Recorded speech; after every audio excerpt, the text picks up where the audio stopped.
வீட்டு பிள்ளையா நினைச்சு எல்லாரும் சில படங்கள் பார்த்து முடிச்சதுக்கப்புறம் நம்ம ஏன் இந்த படத்தை தேட்டரில் போய் பார்க்கல, மிஸ் பண்ணிட்டோமே அப்படிங்கிற ஒரு ஃபீல் தரும். அது மாதிரியான ஒரு ஃபீல் தரக்கூடிய ஒரு படம் தான் இந்த மகாராஜா அப்படிங்கிறது. ஏன்னா ஜென்ரலாக இந்த வருஷம் வந்து நிறைய விமர்சனங்கள் இருந்தது. மலையாள சினிமாவில் பார்த்தோன்னா மஞ்சுமல் பாய்ஸ், அப்புறம் பிரம்மயுகம், இது மாதிரியான படங்கள்லாம் வந்து சூப்பராக இருந்தது. அண்ட் பிரேமலு வந்து சொல்கிற அளவுக்கு பெரிய படம் இல்லை, காதல் தி கோர் அப்படின்னா கூட அந்த படங்கள் கூட பெரிய அளவில் வசூல் எடுத்தாங்க. தமிழ் சினிமாவில் வந்து என்ன இது மாதிரியான படங்கள் வந்துட்டுருக்கு, ஒன்றுமே சரியில்லை அப்படின்னு சொன்னாங்க. ஸோ அதுக்கப்புறம் பார்த்தோம்னா ஜே பேபி இது மாதிரியான படங்கள்லாம் வந்தது. ஆனால் அந்த படங்கள் வந்து பெரிய அளவில் வசூல் பண்ணலை. ஆனால் ஒரு நல்ல படம்னு சொல்லலாம். ஸோ இந்த படம் மகாராஜா ஒரு சூப்பர் படம். இந்த படத்துடைய வசூல் வந்து பார்த்தோம் அப்படின்னா இதே படம் மலையாளமில் வந்திருந்தா இந்த படம் வந்து ஒரு 200 கோடி வந்து வசூல் பண்ணியிருக்கோம். ஆனால் நமக்கு இருக்கிற பிரச்சனை என்னென்னா, நம்ம வந்து நல்ல படம் வந்து வரலனாலும் மலையாள சினிமா பாரு எப்படி எடுக்கிறாங்க அப்படின்னு சொல்லுவோம். ஸோ நல்ல படம் வந்தாலும் அதை வந்து பெரிய அளவில் வந்து வரவேற்பை வந்து கொடுக்க தவறுவோம். அப்படி ஒரு மிகப்பெரிய வரவேற்பை கொடுக்க தவறுன ஒரு படம் மகாராஜா அப்படின்னு சொல்லலாம். இந்த படம் வந்து ஒரு 200 கோடி ரூபா வசூல் பண்ணியிருக்க வேண்டிய ஒரு படம். ஸோ அந்தளவுக்கு வந்து ஒரு சூப்பரான படம்னே வந்து சொல்லலாம். ஸோ ஒரு வருத்தம் என்ன அப்படின்னா, ஸோ இந்த படத்தை வந்து கமல் சார் பண்ணியிருக்கலாமே, இல்லை அஜித் சார் பண்ணியிருக்கலாமே, விக்ரம் சார் பண்ணியிருக்கலாமே, இல்லை வேறு யாராவது பண்ணியிருக்கலாமே. இன்னும் வந்து இந்த படம் ஒரு பெரிய ஒரு ரிசப்ஷன், ஒரு வரவேற்பு வந்து கிடச்சிருக்குமே இந்த படத்துக்கு. ஸோ அந்தளவுக்கு வந்து நம்மளை யோசிக்க வச்ச ஒரு படம். ஸோ ஒரு சூப்பரான படம், ஒரு நல்ல படம் பார்த்து ஒரு ஃபீல் கொடுக்கும். ஸோ நான் ஜென்ரலாக நிறைய விஷயம் வந்து இங்கே சொல்ல விரும்பல. ஏன்னா இந்த படத்தில் வந்து இந்த படத்தை இயக்கியிருக்கிற நிதிலன் சுவாமிநாதன் டைரக்டராக இருக்கட்டும், இல்லை எடிட்டராக இருக்கட்டும், இல்லை கேமராமேனாக இருக்கட்டும், ஸ்க்ரீன் பிளேவாக இருக்கட்டும், இந்த படத்தில் பார்க்குற சீன்ஸாக இருக்கட்டும், இந்த படத்தில் வர கேரக்டர்ஸ், குறிப்பாக அனுராக் கேஷ்யாப், விஜய் சேதுபதி அண்டு சிங்கம் புலி, நட்ராஜ், இவங்கள மாதிரியான கேரக்டர்ஸ், சின்ன கேரக்டர்ஸ் வந்து பெரிய கேரக்டர்ஸ் வந்து எல்லாருமே வந்து இந்த படத்தில் வெயிட்டாக பண்ணியிருப்பாங்க. ஸோ அந்தளவுக்கு வந்து சூப்பராக இருக்கும். ஸோ இந்த படத்தில் எல்லாமே ஒரு ப்ளஸ் தான். மைனஸ்ன்னு அப்படின்னு சொல்லணும் அப்படின்னா எனக்கு தெரிஞ்சு வந்து மியூசிக் அப்படிங்கிறத இன்னும் கொஞ்சம் பெட்டராக வந்து பண்ணியிருக்கலாம். ஸோ அது மட்டும்தான் கொஞ்சம் ஒரு மைனஸாக இருந்தது. ஸோ அது கூட வந்து ஒரு பெரிய மைனஸாக தெரில, ஒரு கொஞ்சமான ஒரு மைனஸாக தான் இருந்தது. ஸோ அந்தளவுக்கு வந்து எல்லாமே ப்ளஸ் தான். அண்டு குறிப்பாக விஜய் சேதுபதி அவர்களுக்கு வந்து இது வந்து 50வது படம். விஜய் சேதுபதி அவர்கள் வந்து இந்த படத்துக்கு பெரிய அளவில் வந்து ப்ரொமோஷன் பண்ணார். ஏன்னா இது வந்து அவருடைய 50வது படம் அப்படிங்கிறத தாண்டி இது வந்து ஒரு நல்ல ஒரு கதை அப்படின்னும் அவர் வந்து ஒரு பெரிய அளவில் ஒரு ப்ரொமோஷன் பண்ணியிருக்கலாம். ஏன்னா இதுக்கு முன்னாடி அவர் வந்து துபாயில் பட்ட கஷ்டங்கள், வேலைப்பட்டது, அவ்வளோ கஷ்டப்பட்டது, எல்லா விஷயத்தையும் வந்து இதில் வந்து மொத்தமாக வந்து சொல்லியிருந்தார். ஸோ அந்தளவுக்கு இறங்கி மனுஷன் வந்து ப்ரொமோஷன் பண்ணியிருந்தார். ஸோ எனக்கு வந்து விஜய் சேதுபதி இந்த படத்தை வந்து நான் தியேட்டரில் தான் பார்க்கணும் அப்படின்னு நினச்சேன். அன்றைக்கி வந்து ஒரு தவிர்க்க முடியாத சில வேலைகள் இருந்ததுனால என்னால் போக முடியல. இதுக்கு முன்னாடி நிறைய படங்கள் விஜய் சேதுபதி அவர்கள் வந்து தியேட்டரில் பார்த்துருக்கேன். ஸோ இந்த படத்தை மிஸ் பண்ணது வந்து எனக்கு உண்மையாக ரொம்பவே வந்து ஒரு கஷ்டமாக இருக்குது அப்படின்னு தான் சொல்லணும். ஏன்னா மனுஷன் வந்து எப்படி விஜய் சேதுபதி அப்படின்னா ரொம்ப காலமாக வந்து கஷ்டப்பட்டு சைடில் நின்று அப்படி இப்படின்னு வந்திருக்கிறாரு. ஒரு பெரிய லெவலுக்கு வந்ததுக்கப்புறம் கூட சின்ன சின்ன ஆட்கள் அவரோட ஃப்ரெண்ட்ஸுக்கெலாம் வந்து போய் நடித்து கொடுக்கறது, கம்மியான பேமெண்ட் வாங்கிட்டு நடித்து கொடுக்கறது, ஸோ சின்ன சின்ன கதைகள்லாம் பண்ணுறது, இது மாதிரி விஷயம்லாம் பண்ணிகிட்டு இருந்தார். இது மாதிரியான விஷயத்தை இப்பயும் பண்ணிகிட்ருக்கிறாரு. அவர் நினச்சிருந்தாருன்னா இன்றைக்கி பார்த்தோம்னா அல்லு அர்ஜுன் வந்து ஒரு காரில் வந்து வராரு, அவ்வளோ கூட்டம் கிரேனில் வந்து மாலை போடுறாங்க. ஸோ அந்த லெவலுக்கு வந்து இவர் இருந்திருக்கலாம். அழகாக ஒரு படத்துக்கு 50-60 கோடி சம்பளம் வாங்கிட்டு 200-250 கோடி பிஸ்னஸ் வர அளவுக்கு ஒரு மாஸ் மசாலா கமர்ஷியல் என்டர்டைன்மெண்ட் படத்தை கொடுத்துக்கிட்டு ஒரு தனக்குன்னு ஒரு ஃபேன் பேஸை வந்து ஒரு வெறித்தனமான ஃபேன் பேஸை வச்சுட்டு இப்படி வந்து போயிருக்கலாம். ஆனால் கலையை வந்து மதிக்கிற ஒரு மனுஷன். நான் ஒரு சாதாரண மனுஷன் தான். நான் எவ்வளோ பெரிய ஒரு ஆக்டர் ஆனாலும் நான் 50வது படம், நான் 100வது படம் கொடுத்தாலும் நான் இப்படி தான் இருப்பேன். ஏன்னா நான் கஷ்டப்பட்டு வந்திருக்கேன்.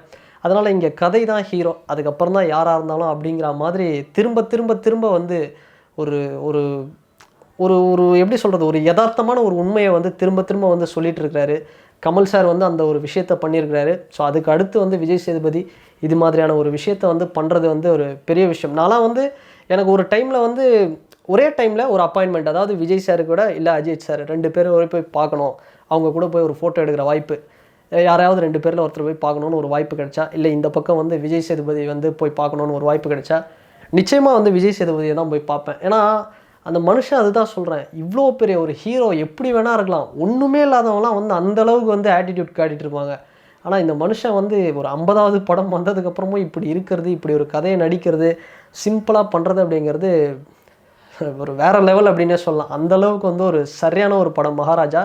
நிறைய பேர் விமர்சனம் பண்ணாங்க, படம் வந்து நல்லா இல்லை, ஒரு நெகட்டிவான ரிவ்யூஸ்லாம் போட்டாங்க. ஆனால் அந்த நெகட்டிவ் ரிவ்யூஸ்லாம் ஒரு 5% தான். மீதி 95% இந்த படத்துக்கு ஒரு பாசிட்டிவ் ரிவ்யூஸ் தான். ஸோ இந்த வருஷத்தில் தமிழ் சினிமாவை தாங்கி அப்படி தூக்கி தோண்டு போன தமிழ் சினிமாவை தூக்கி அப்படியே செங்குத்தாக நிற்க வச்ச படம் அப்படின்னு கூட சொல்லலாம். அண்டு முக்கியமான இன்னும் சில விஷயம் சொல்லணும் அப்படின்னா, பாய்ஸ் மணிகண்டன் அவரை பற்றி வந்து இந்த படத்தில் வந்து பேசி ஆகணும். ஏன்னா அவர் வந்து இந்த குழந்தைங்களுக்கு இந்த யூடியூப் சேனல் மாதிரி சில விஷயம்லாம் பண்ணிகிட்ருக்கிறாரு. நிறைய விமர்சனம், இவன் பாரு மற்றவங்களாம் எப்படி இருக்கிறாங்க, அவங்க கூட நடித்தவங்க பாய்ஸில் இவன் எப்படி போயிட்டான் அப்படின்னு. ஆனால் ஒரு மனுஷன் வந்து தொடர்ந்து தன்னோட உழைப்பை வந்து ஏதோ ஒரு வகையில் வந்து கொடுத்துக்கிட்டே வந்து ஏதோ ட்ரை பண்ணிகிட்டே இருந்தார். ஸோ அவருடைய பாய்ஸ் மணிகண்டனுடைய இந்த படத்தில் ஒரு கம்பேக் வந்து என்ன சொல்ல வருது அப்படின்னா, வெறும் பணம் மட்டுமே, அதாவது இன்றைக்கி எப்படி இருக்குது சொசைட்டி அப்படின்னா, ஒருத்தரை விட ஒருத்தன் இன்னும் பணம் அதிகமாக வச்சுருந்தா அவன் தான் இங்கே வந்து சாதனையாளர், அவங்க தான் வந்து இங்கே ஜெயித்தவங்க அப்படிங்கிற மாதிரி ஒரு கான்செப்ட் இருக்குது. ஸோ பாய்ஸ் மணிகண்டனுடைய இந்த கம்பேக், இந்த வெற்றிங்கிறது அது மட்டுமே கிடையாதுடா, பணம் மட்டுமே கிடையாதுடா, அதை தாண்டி வந்து லைஃப்பில் நிறைய இருக்குடா அப்படிங்கிற மாதிரியான ஒரு பெஸ்ட் ரிப்ளை வந்து இந்த படத்தில் வந்து ஒரு கம்பேக் மூலமாக கொடுத்துருக்காரு. அவர் வர சீன்ஸாக இருக்கட்டும், அவர் வர ஸ்டண்ட்டு, ஆக்ஷன், அவ்வளோ விஷயங்கள் வந்து பண்ணியிருக்காரு. ஸோ அந்தளவுக்கு ஒரு சூப்பர் படம். இதெல்லாம் தாண்டி இந்த படத்தில் ஒரு மனுஷனுக்கு, அதாவது ஒரு மிருகத்துக்குள்ளேயும் வந்து ஒரு மனிதத்தன்மை இருக்கும் பார்த்தீங்களா, அது மாதிரியான ஒரு விஷயத்தை ரொம்ப அழகாக நீட்டாக, சில பேருக்கு வந்து இந்த படம் கிளைமேக்ஸ் வந்து அழ வைக்கலாம், சில பேருக்கு வந்து இந்த படம் வந்து ஒரு பயத்தையும் ஏற்படுத்தலாம். ஸோ படம் பார்க்கும்போது ஒரு பயத்தையும் ஏற்படுத்தும், ஒரு இப்படி என்ன மனுஷங்க இவ்வளோ கொடூரமாலாம் இருக்காங்களா இந்த உலகத்தில் அப்படிங்கிற மாதிரியும் வந்து நம்மளுக்கு ஏற்படுத்தும். ஸோ ஒரு கட்டத்தில் இதாண்டா படம் அப்படிங்கிற ஒரு ஃபீலை வந்து கண்டிப்பாக நம்மளுக்கு வந்து கொடுக்கும்.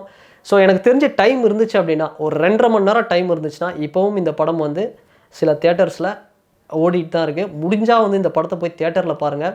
ஸோ ஒரு பெஸ்ட் எக்ஸ்பீரியன்ஸாக இருக்கும். ஃபேமிலியோட பாருங்கள், நீட்டாக இருக்கும் படம். இல்லை அப்படின்னா நெட்ஃப்ளிக்ஸோட ஓடிடி பிளாட்ஃபார்மில், நெட்ஃப்ளிக்ஸில் இந்த படம் இருக்குது. உட்காந்து எந்த ஒரு இதுவும் இல்லாமல் சிங்கிள் ஸ்ட்ரெச்சில் ஒரு சீட்டேஜில் பார்க்கக்கூடிய ஒரு படம் தான். நம்மளை அப்படி பார்க்க வைக்கும் இந்த படம்.